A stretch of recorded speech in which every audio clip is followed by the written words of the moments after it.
අතර ඔයගොල්ලන්ට කියන්න ඕනේ විශේෂයෙන් වැදගත්ම දෙයක් තමයි ඔයාලගේ පුතේ සටහන් සම්පූර්ණ වෙන්න. දැන් ඔයාලට එක එක විදිහේ වෙනස් කර කවර පාට කවර දාලා මට කරන්න පුළුවන් මට්ටමින් ඇත්තට මම ඒක කරන්නේ සමහරලාට හේතුව තමයි ඕගොල්ලන්ව යොමු කරන්න. එතකොට ආසාව ඇති කරන්න එක මගේ වැඩේ. උගන්නන එකට උගන්නන එක විතරක් නෙවෙයි.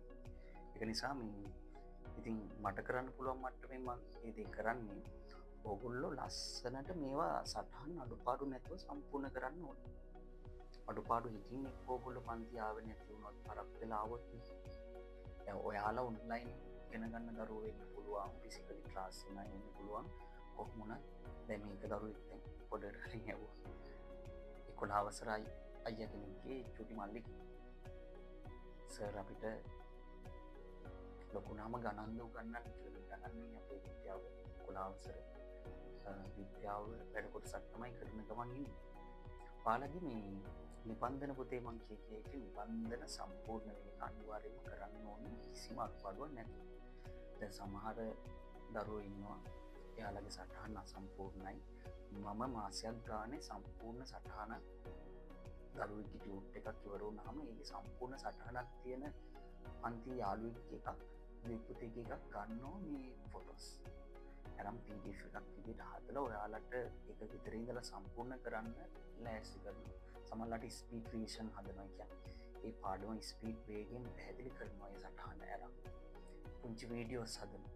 ඒ අර දැන් අපි හිතමුකෝ කවුරු හරි මේ මාසෙ දෙනවා ඒ දරුවට කලින් මාසෙ ටික නෑ මුල් ටික නෑ අඩුපාඩු වෙන්න පුළුවන් ලෙට වෙලා ඉන්න තියෙන්න පුළුවන්. මොනවා වුණත් ඒ ටික සම්පූර්ණ කරවන්න තමයි මේ එක එක ක්‍රම හදන්නේ. ඉතින් ඔයාලට දෙන මේ ටියුට් වල හිස් තැන් ගොඩක් එක දෙන්නේ නැහැ. ඔක්කොම පින් කරලා දෙන්න පුළුවන්. ඔයාලට දෙන කිසිම නිබන්ධනයක සම්පූර්ණ සටහන් දෙන්නේ නැතුව මේ හිස් තැන් එක දෙන්නේ. වැදගත් ඔක්කොම දේවල් ටික හිස් තැන් දෙන්නේ. අපි තමයි පුතේ අපේ ජීවිතය ලස්සන කරගන්න ඕනේ හිස් තැන් ටික සම්පූර්ණ කරගන්න ඕනේ. ඒක නිසා මේ හිස් තැන් දීලා තියෙන්නේ ඔක්කොම වැදගත්. ඒ නිසා ඒවා අපි සම්පූර්ණ කරගන්න ඕනේ. පන්තියේදී ඒවා ඒකයි නෝට් දීලා ඒ කොටස් ඔයාලා ලවාම ලියවන්න. ඒතර තමයි ඔයාලගේ ස්නායු වැඩ කරන්නේ. ටික ලියනකොට තමයි මතක හිටින්නේ. ඒ නිසා මේ මතක ඇතුව ඔය ලියන ටියුට් එකක් ගත්තාම හරි කැතයි. බාගෙට ඇඳුමක් යන්න වගේ. මේ බෑ මේ හිස් තැන් තියන්න එපා.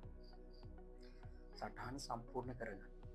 ඉතින් අර වගේ සම්පූර්ණ සටහන් ලෑස්ති කරලා මම ඒවා ගෲප් එකට දානවා අඩුපාඩු තියෙන අය මට පණිවිඩයක් එවන්න කියලා. මේ පණිවිඩ ෆෝන් දෙමව්පිය අතේ තියෙනවා. ඉතින් බොහොම අඩුවෙන් තමයි උනත් සටහන් ඉල්ලගන්නේ. ඒ අතර ඉන්න පන්ති වෙලාවක ඇවිල්ලා බලන්න. සමහර දරුවෝ ගොඩාක් ලස්සනයි සටහන් ලියනවා. මම ඒවා සමහර ඒවා වීඩියෝස් රන් තියෙනවා සහ ඉස්සරහදී ඒවා තව එකතු කරලා ගෲප් වලට දාන්න ඉන්නවා. හරි ලස්සනයි පාට පෑන් පාවිච්චි කරනවා. අර එයාලට ගන්න කිව්ව දේවල් ඔක්කොම හැමදාම ළඟ තියෙනවා. පාට පෑන් පාවිච්චි කරනවා පාට පැන්සල්. ඒතකොට ඒව අරගෙන ලස්සනට ඒව පාට පැන්සල් වලින් රූපාන්තේ නම් කරන්න බෑනේ. කොහොම ලස්සනට ඒ සටහන් තියාගෙන යනවා. ඒ නිසා අඩුපාඩු આવොත් අද ආවේ නැති වුණොත් පන්තියට යහල්. අද එන්න බැරුණා කොහොමද සම්පූර්ණ කරන්න කියලා. ඉතින් ඒකට මට කරන්න පුළුවන් උපරිම දේ තමයි අර සම්පූර්ණ සටහනක් තියෙන දරුවෙක් කියන ඔක්ට එකක් කියලා. ඒ විදිහට හරි පරිචය කරන්න. ඒ නිසා හැමදාම කියන මේ කතාව තමයි මේ. මොකද්ද? ඔගොල්ලෝ ලස්සනට වැඩේ කරන්න. ලස්සනට ලියන්න. අර සමහර යාළුවෝ දිහා බලන්න කොපි කරන ලස්සන පාට පෑන් පැන්සල් අරගෙන හයිලයිට් කරනවා. මෙහෙම ලියන සටහනක් නෑ ඔගොල්ලෝ කොහෙවත්. එච්චර ලස්සනට ලියන්නේ. ඇතුළ පිට කවරේට වඩා 4 කලර්ස් තියෙනවා. හරි. ඒක නිසා ගොඩාක් ලස්සනට ලියන්න. ඒතකොට තමයි පුතේ ඒකේ ලස්සනට තිබුණොත් තමයි බලන්නේ. බැලුවොත් තමයි ලස්සනට තිබුණොත් බලන්නේ. ලස්සන මල් පොකුරක් තිබුණොත් අපිට බලන්න හිතෙන්නේ. බැලුවොත් මතක හිටියොත්. මතක හිටියොත් තමයි විභාගයට ඕගොල්ලන්ට එන්නේ. හැමදාම කියන එක නෝගොල්ලෝ ඔය කතාව දන්න. විභාගයට ප්‍රයෝජනයක් තියෙනවා. ලස්සනට ලිව්වොත් බලනවා බැලුවොත් මතක හිටිනවා. මතක හිටියොත් විභාගෙට තියෙනවා.